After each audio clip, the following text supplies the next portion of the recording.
लीला कथा का चमत्कार तुम्हें सुना रहे हैं। तुलसी घाट में पीपल के वृक्ष के नीचे बैठे हुए थे, तो एक संत आए। उनका बाबा यहाँ भाई जी अंध विश्वविद्यालय है दुर्गा कुंड के पास, तो वहाँ रास लीला हो रही है, चलो देखने चलते हैं। तो हमारी अरुचि थी, उनका नहीं, हमें कुछ नहीं देखना है, आप जाइए ना, आप हमें डिस्टर्ब क्यों कर रहे हैं, हम अपने ध्यान में बैठे हैं, क्यों परेशान कर रहे हैं। और उनका बाबा हम तुमसे कुछ ले थोड़ी रहे, तुमसे कह रहे हैं एक बार चलो ना, रास वृंदावन से रास आई है, उसे देख लो चल के। तो हमने कहा कह दिया ना, तो आप क्यों परेशान हो रहे हैं। फिर उन्होंने कहा बाबा जब हम कह रहे तो एक बार ऐसे जैसे भगवान महादेव ही उस रूप में आकर हमको प्रेरित कर रहे हैं, चलो इनकी आज्ञा का पालन कर ले। तो दिन में महाप्रभु चैतन्य देव की लीला और रात्रि में रास लीला।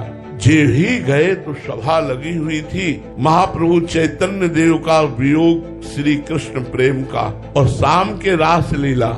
दूसरे दिन हमको कहना थोड़ी पड़ा है, अपने आप सब पहुंच गए। 1 महीने रास लीला जब चली और रास लीला देखा तो लगा अब हम जी नहीं पाएंगे। कि श्री राम शर्मा आचार्य उस समय स्वस्थ थे, तो खड़े होकर वही आचार्य पदवी पर ठाकुर जी को पद आदि के द्वारा लीला प्रकाशित करने के लिए प्रेरित करते थे। हमने सोचा अब लीला के बिना हम जी नहीं सकते, तो इनके चरण पकड़ लो, कह दें अपनी मंडली के साथ रख लो, तो भीख मांग कर खाएंगे भिक्षा और रात दिन इनकी सेवा में रहेंगे, रास लीला देखने को मिलेगी।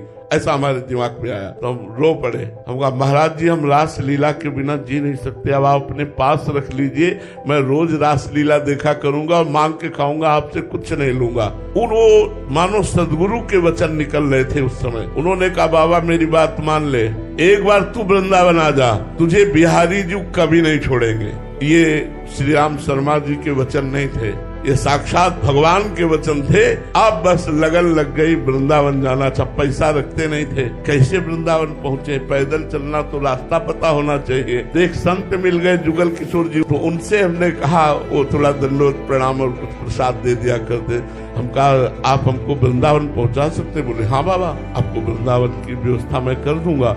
उन्होंने वृंदावन की व्यवस्था, पहले चित्रकूट ले गए, चित्रकूट से वृंदावन आए। आज तक बिहारी जी ने नहीं छोड़ा।